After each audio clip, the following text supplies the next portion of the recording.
Can you hear me? Can you hear me? Okay. So today, I am happy beyond my capacity to articulate that I am having this conversation with Dr. Ranjitsinh. He is a living legend, as was just described.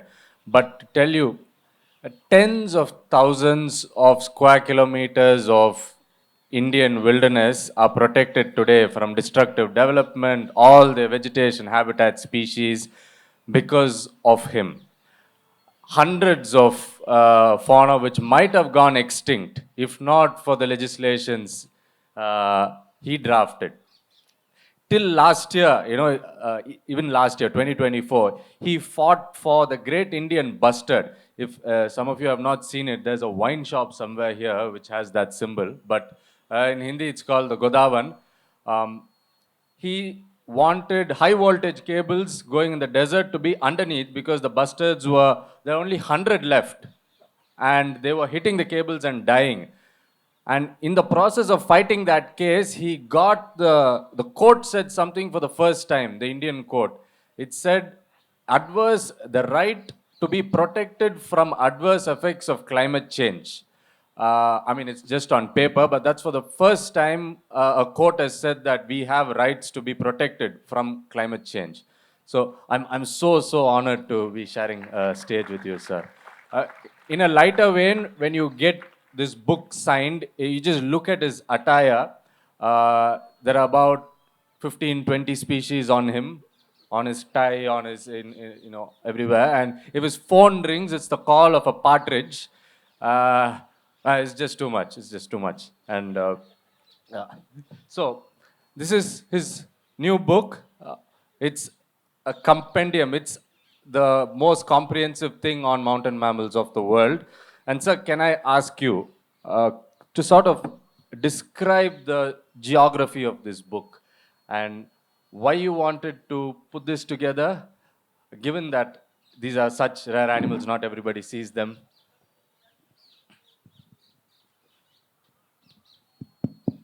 Thank you very much for that over-laudatory description.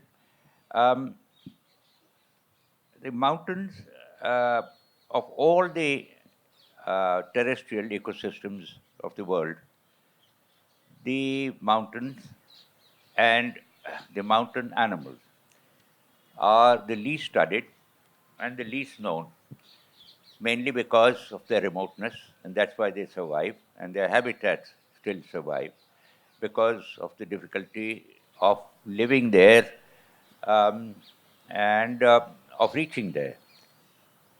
And I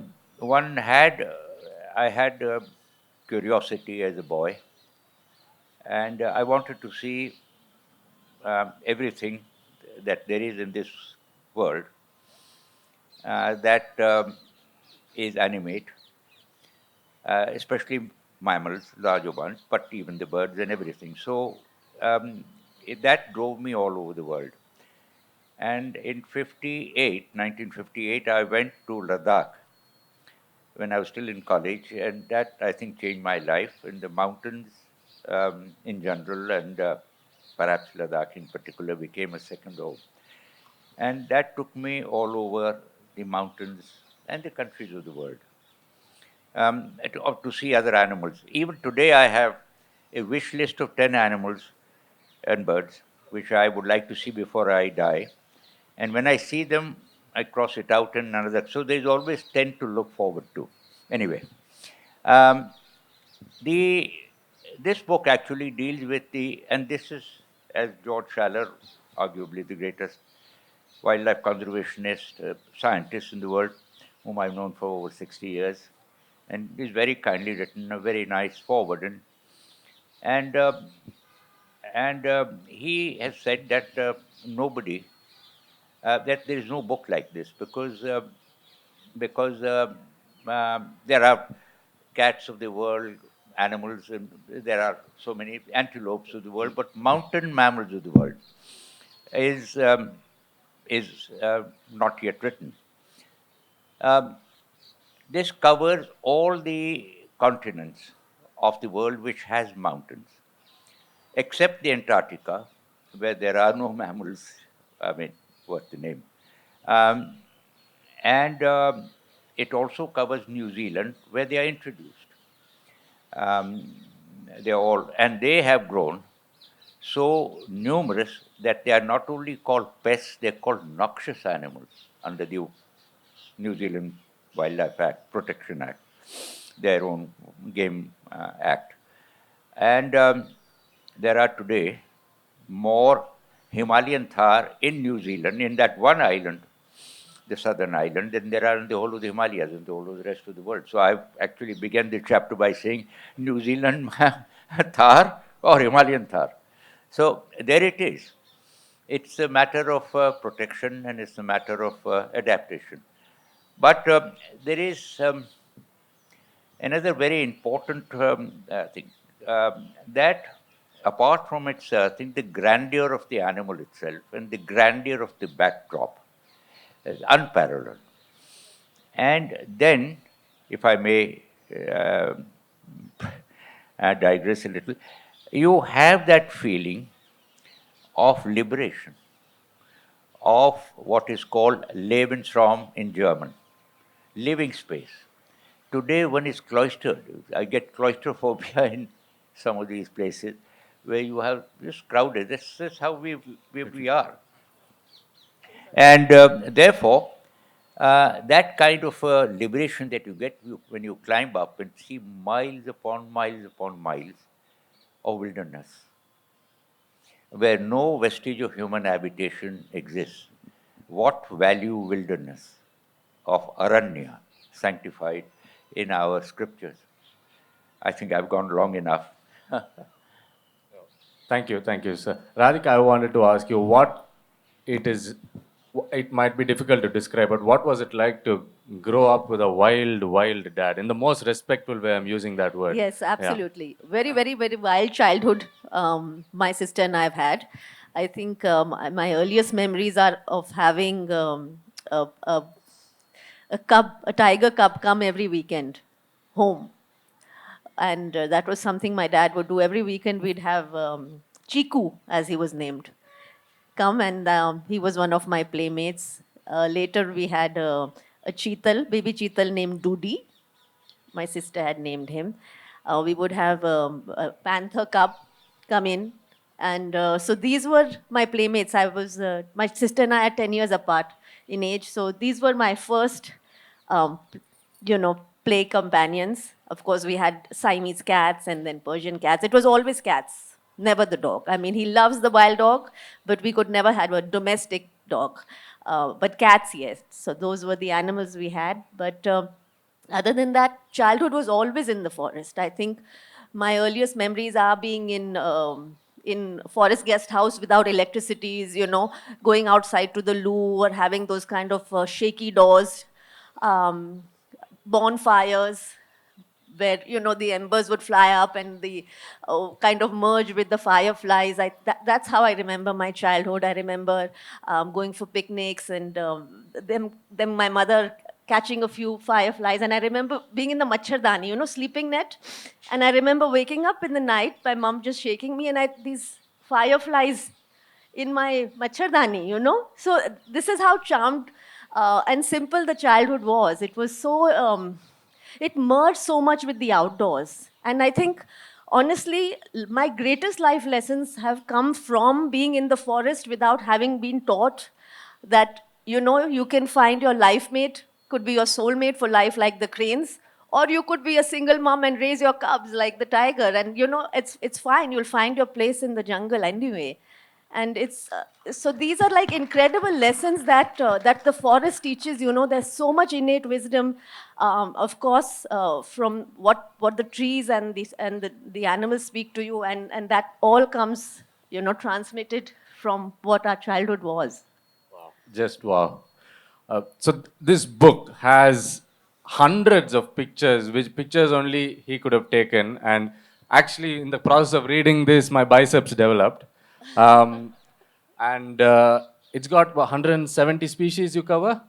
119 119 species he and covers, subspecies. and subspecies, maps, all kinds of things. It's a compendium, and the one on the, I don't know if the camera can go to the cover. this ram is called the Marco Polo, and is one of the, and he's chosen to put it on the cover.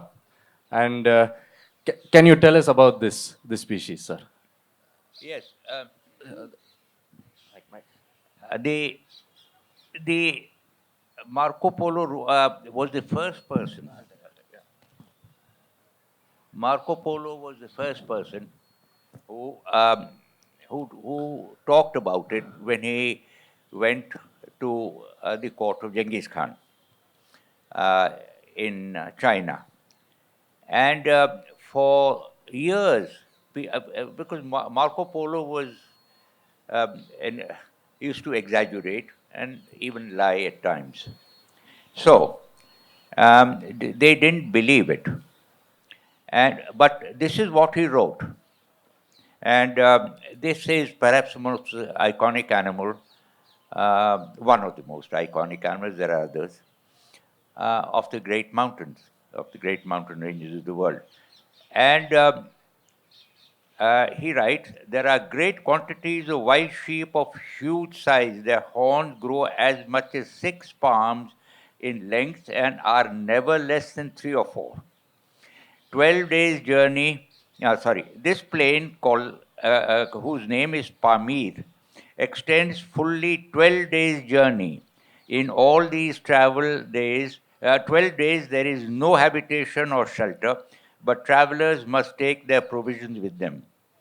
Uh, and I assure you, because of this great cold, fire is not so bright here, or at the same time as color, and the food does not cook well. Yes, at altitude, the food takes much longer to cook.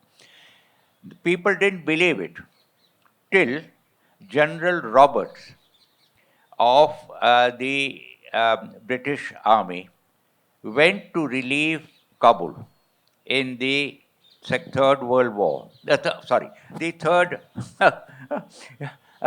Afghan War, which was disastrous. And when he came back with a horns measuring 75 inches on the curve, which is still the world record. There are very few animals whose length at shoulder is exceeded by the horns, and this is one of the animals. It has perhaps the longest in relation to its body. Its height at shoulder is 48 inches roughly. The horns in the record specimen go 75 inches. And then, so I went there and I spent a wonderful few days up in the Pamir because I had to see this. And I happened to be there at the time of the breeding season, so my mating season. So that's where the color is.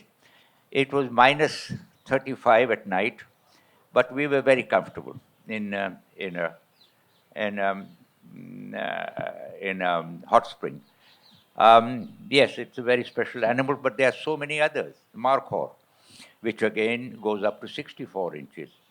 The ibex, again, 65 inches. And this is how it is. And the snow leopard, of course. There are some grand animals, except that you have to slug it upstairs and walk, and you can't see it from a jeep.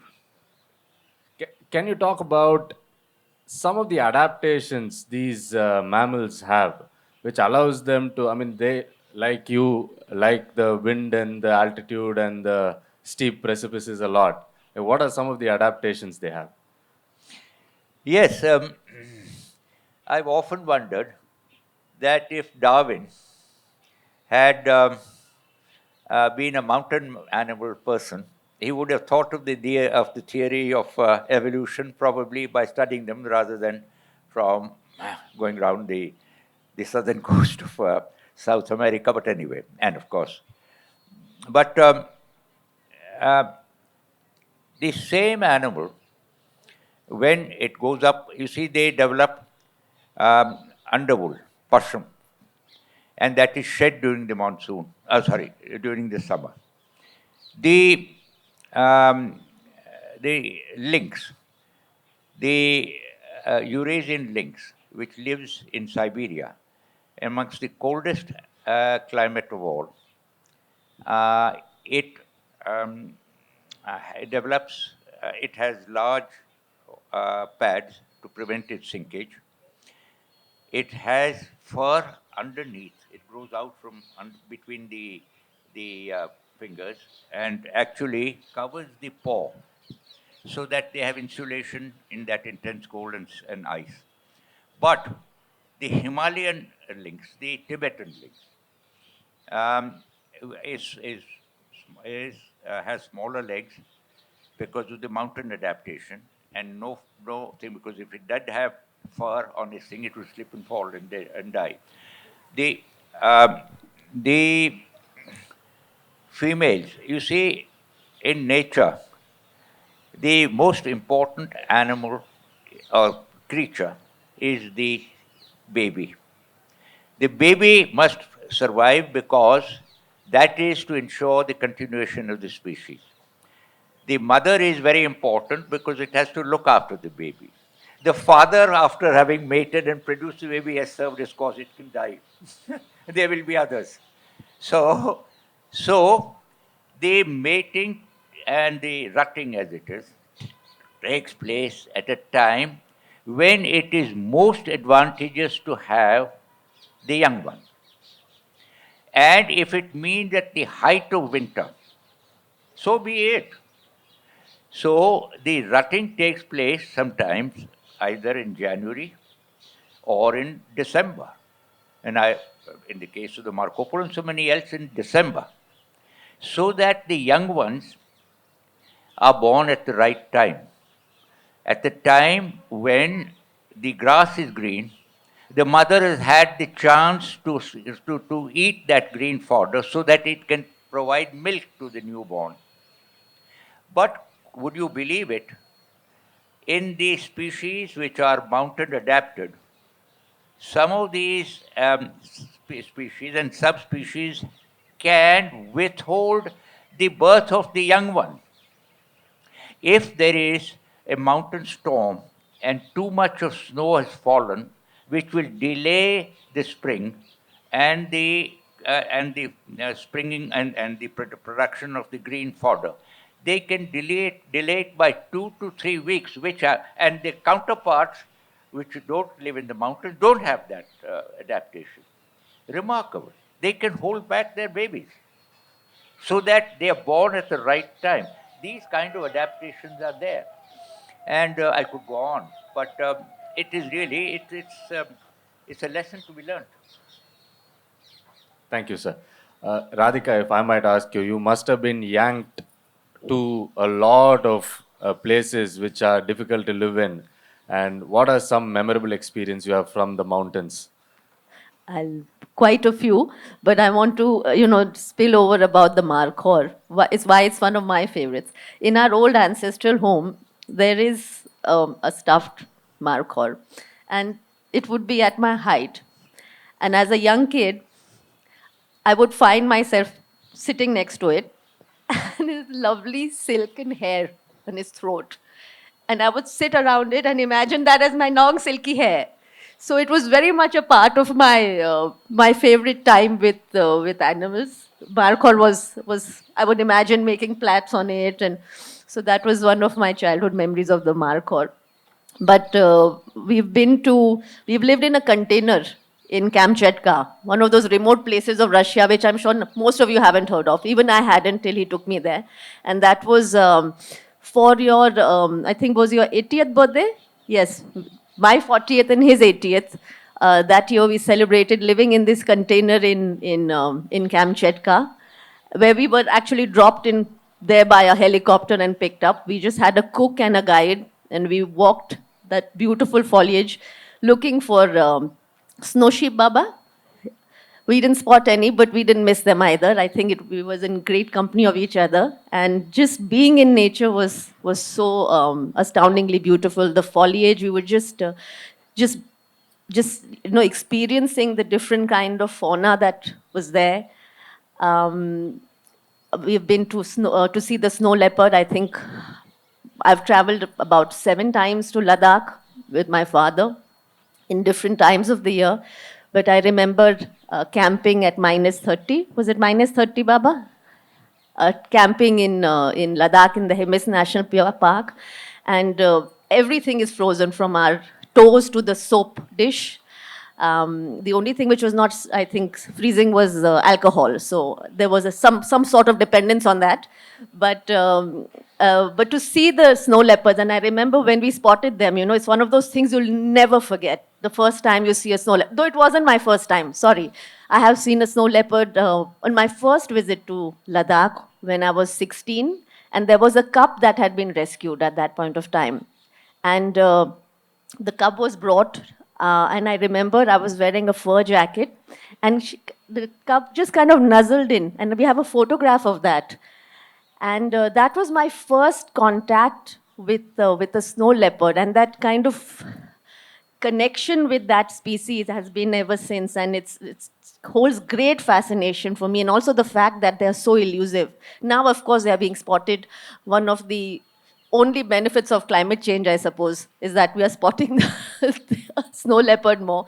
But coming back to the story, when we were camping and we saw them through a telescope, the mother and two cubs, and I ran up so fast that I had this banging headache. I had to come down and throw up. So that was the level of excitement that has passed on. and, but so many beautiful memories. I remember when we went to Antarctica, and we spotted the humpback whales, a mother and a calf, and we were also busy looking at them, and it was one of those really divine moments for all of us individually, my sister, my father, and I. And then suddenly there is this announcement happening: we have an accident, can we have the medical aid come in? And we were all like so busy looking, and then we realized it's our dad, because he got so excited, he bumped his head into something trying to get closer. I fell. I slipped and fell. I was wearing wrong shoes. There was a lot of snow and ice on the board. I slipped and I fell and banged against something, some iron. So that's how excited he gets, and unfortunately we also.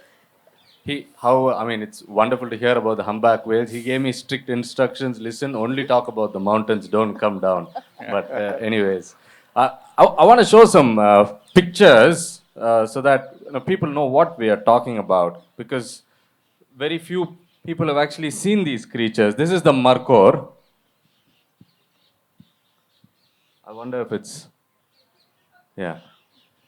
Yeah, there's a line he says in this chapter. Says, if there are steep precipices, the markhor is there. It's sort of like a need for it. And then there are some behavioral sort of shots which are stunning, and perhaps only he has seen them. Can you zoom in on this one? That's a golden eagle which has picked up a snow sheep, dropped it from a height, killed it, and it's eating it. They drop them to break their spine. They just pick them up, take them out, and they drop them. When they are incapacitated, they come down and eat them. Oh. And I happened to come at the time when this had happened. There is no other photograph like that anywhere else in the world. And I remember there was a Muslim driver at the back, and he asked for permission to go out and halal it so that we could eat it, and said, "Sir, it is very tasty meat." I said, "Look, that eagle had shot it, has killed it, the eagle will eat it." And that was it. But it is one of those very rare things, and I was blessed to be there at that time. The prose in the book is lovely too. I want to read the first paragraph from the chapter on the markhor.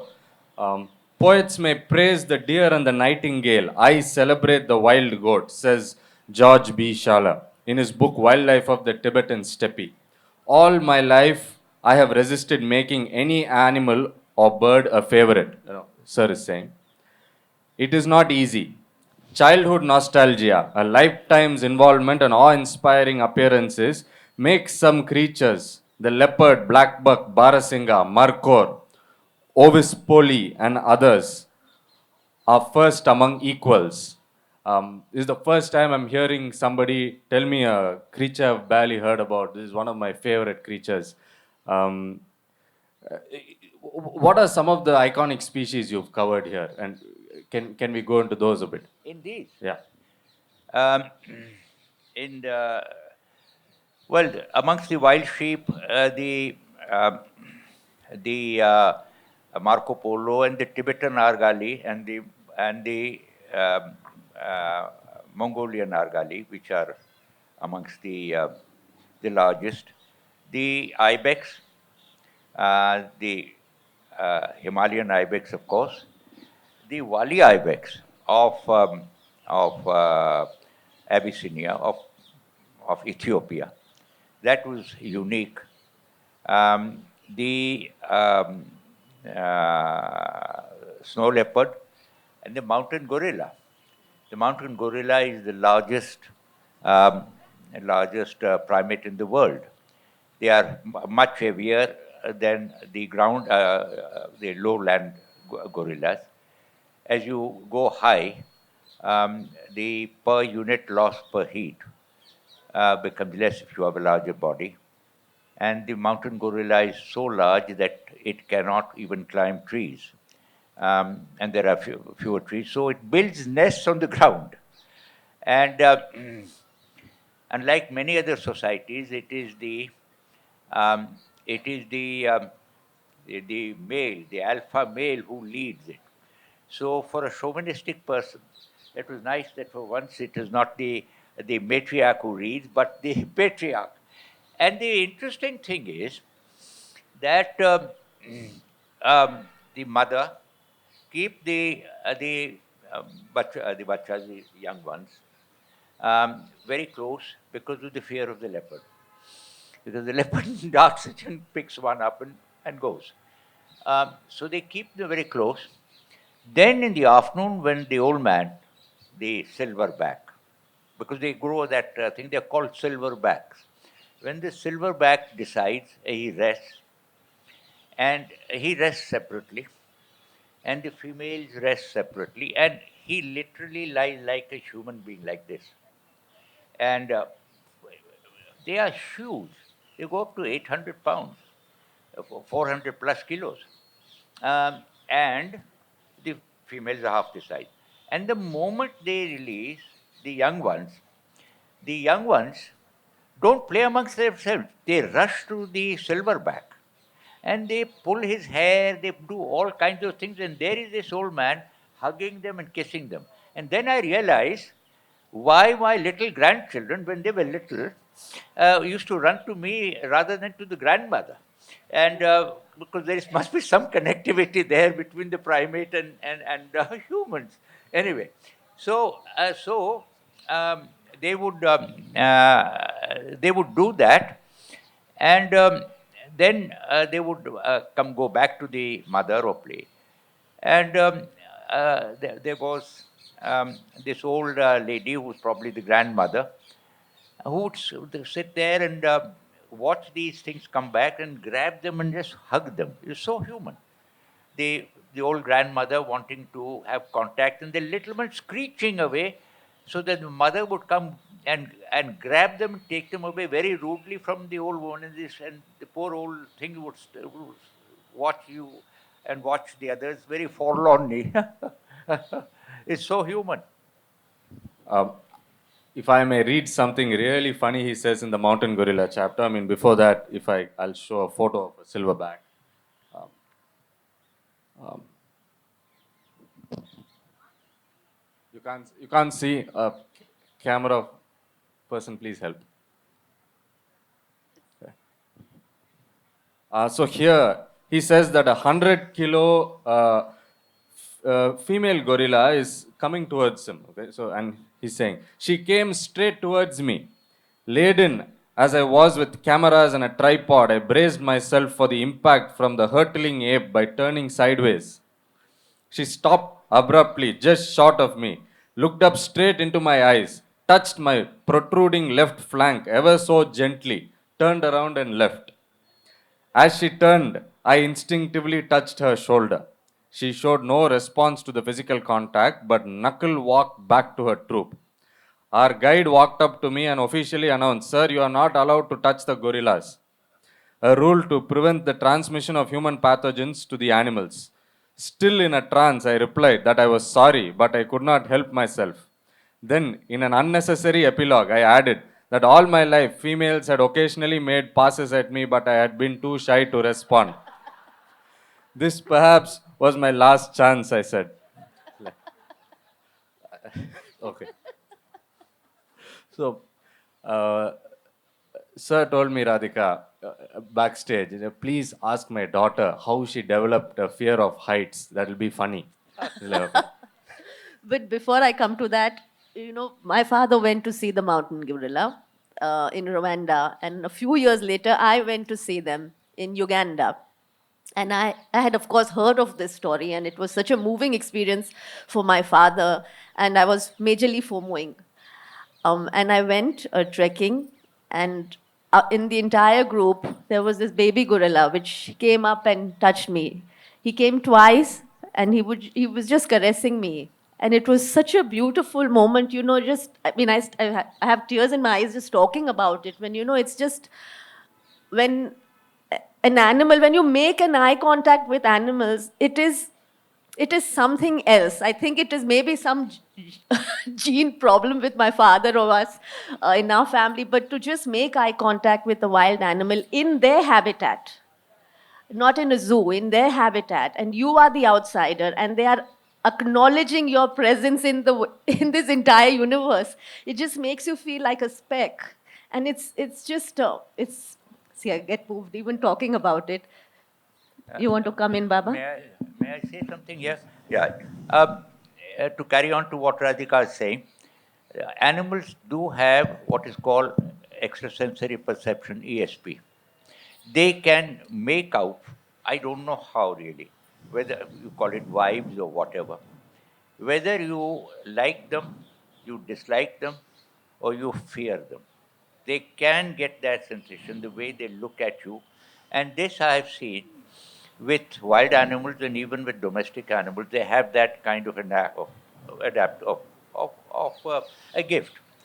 Um, um, a horse knows you are afraid of. By sitting on it, that may be a sensory.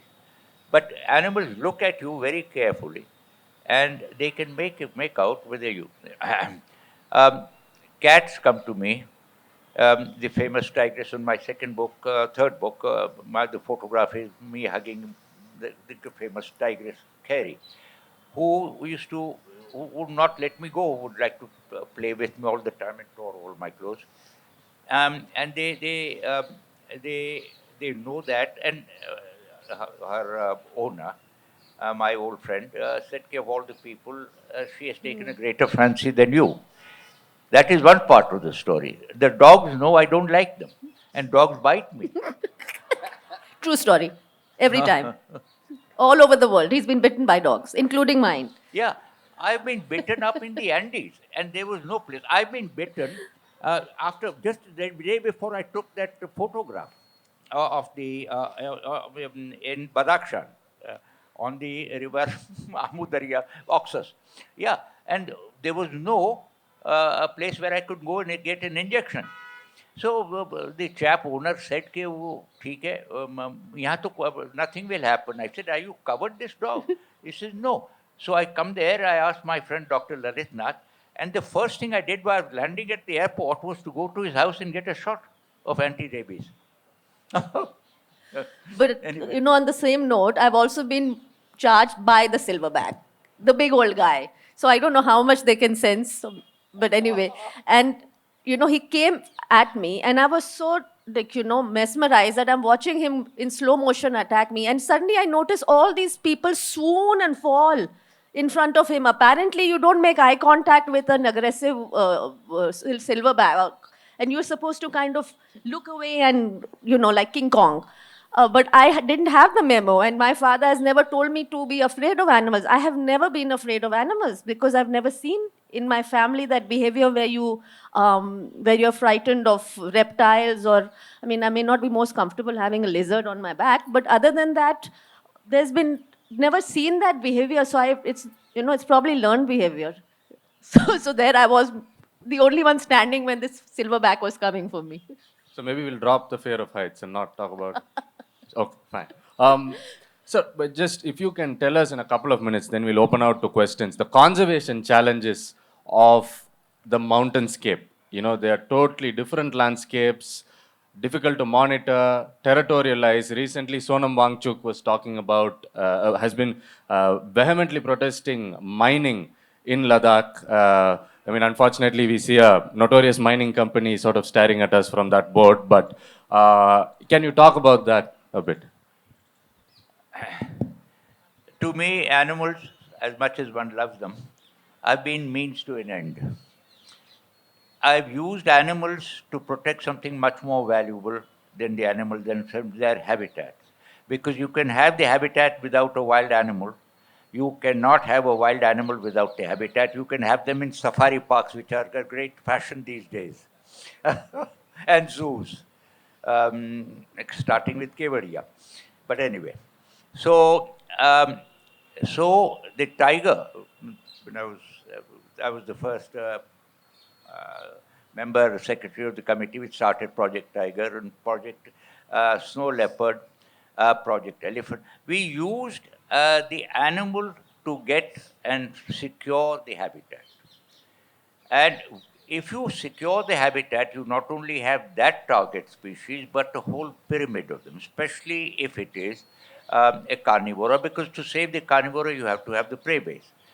But what is more important, especially in the context of climate change, is the carbon sequestration aspect of the forest.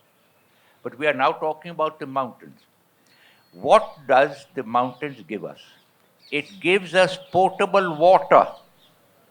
And potable water next to oxygen is the most important commodity in nature.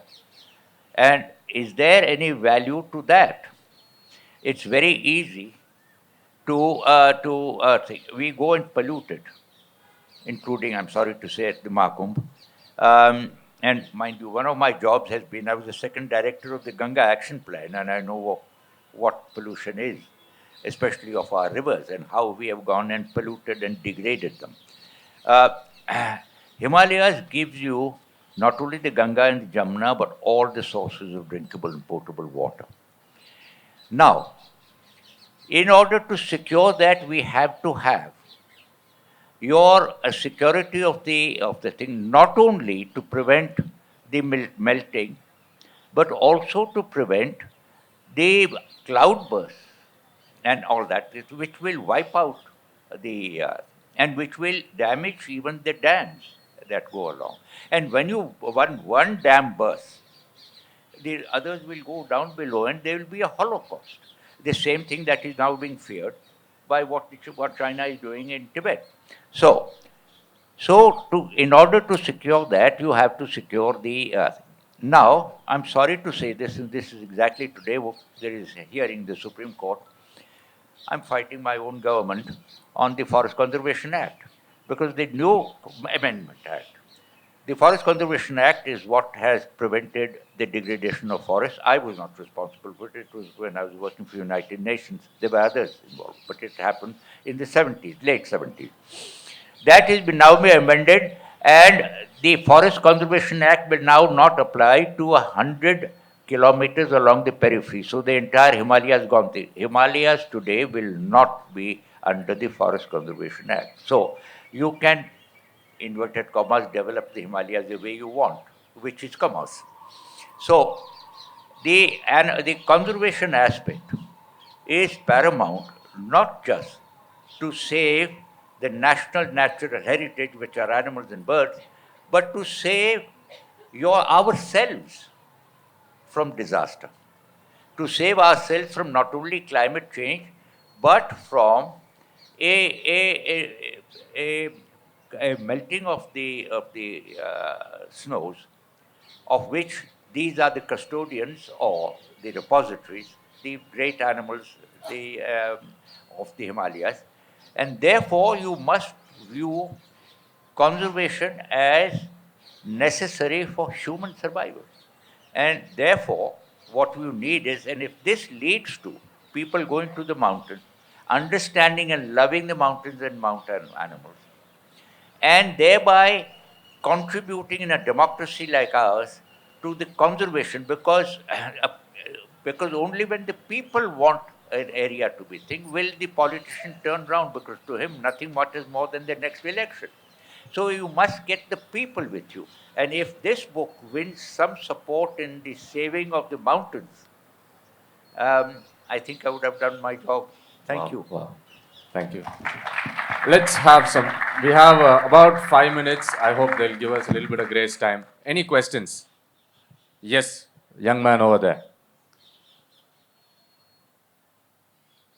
If you can keep the question like within 1 or 2 sentences, we can have as many as possible. Good morning, sir. Looking back at the Wildlife Protection Act of 1972, what would you consider its greatest success, and what would you consider maybe changing looking back? Um, I The Wildlife Protection Act has, and I have been involved in its changes right up till all the changes, right up till the beginning of this century. So I think it has delivered.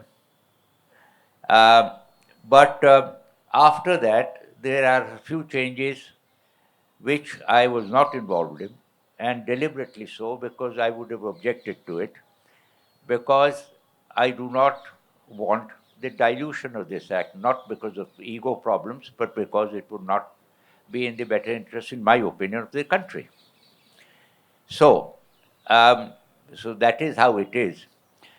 Looking back, and I have to say this with some pain, that if I had known that the milieu would change so much, and it's not just one political party, it's more than one. The milieu has changed, and the ethos, the ambience has changed, and it has been regarded as hindrance, the Wildlife Protection Act. If I had known that बागवानी अपना बगीचा जो खोदना चाहे तो कौन भला रोक सकता है. If I had known that would have happened, I would have framed the Wildlife Act differently. That if the implementers of the Wildlife Protection Act are going to change it and use it in some other way, I would have framed it differently. But that wouldn't have prevented them from altering it. Sorry. What is the most successful part of that for you? Oh, the most successful part of it is that it has saved not only mammals and birds from extinction, and we have graded them as saying them those that require most protection and those that are secondary. And the other thing was trade and taxidermy, which was rampant in this country and which is now gone. You say there was a demand and there was a illegal supply. That has changed. There was monkeys going, there were tiger skins, leopard skins, even still are going, but much less, hardly any. The trade has gone up. And that is a major achievement. Thank you. Let's have one last question. Really good question. Lady over there in front, second row. Do you believe, or more likely, support the idea of zoological parks or domesticating animals in general, because they're kind of providing safety, but at the same time, their freedom is being sacrificed because they naturally belong in big fields? Got it. Yeah. So, do you believe in this in zoological parks and domestication of animals, the ethics and moralities of it? Yeah. I would rather prefer that, and this I've written in my other book, that municipalities, instead of spending time on zoos and wasting money, if I may say so, adopt a particular park or develop a park, a national park or a sanctuary, and take their children and people there. Like Bhopal has one vihar next to it, which allows people not only to look at animals, but to have some communion with nature, which is so important.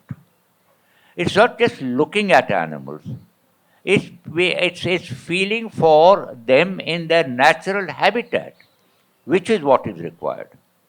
And I am not in favor of safari parks and zoos. There is another thing is conservation reserves, conservation breeding centers, but that has also been warped. I believe in nature conservation and people going to nature rather than going to and looking and ogling. It is literally like ogling at animals. It is not enough education. It is not, you don't have an empathy, you do not have an awe, you do not have a feeling for nature. Thank you, sir. Yeah. So we are out of time, and maybe you can catch him after this. Mountain Mammals of the World. This is the only book you will need on the mountain mammals of the world. It is comprehensive beyond what I can explain. Photographs, maps, all kinds of things, artwork, all of this in here, hundreds of them. Please pick a copy. Yeah.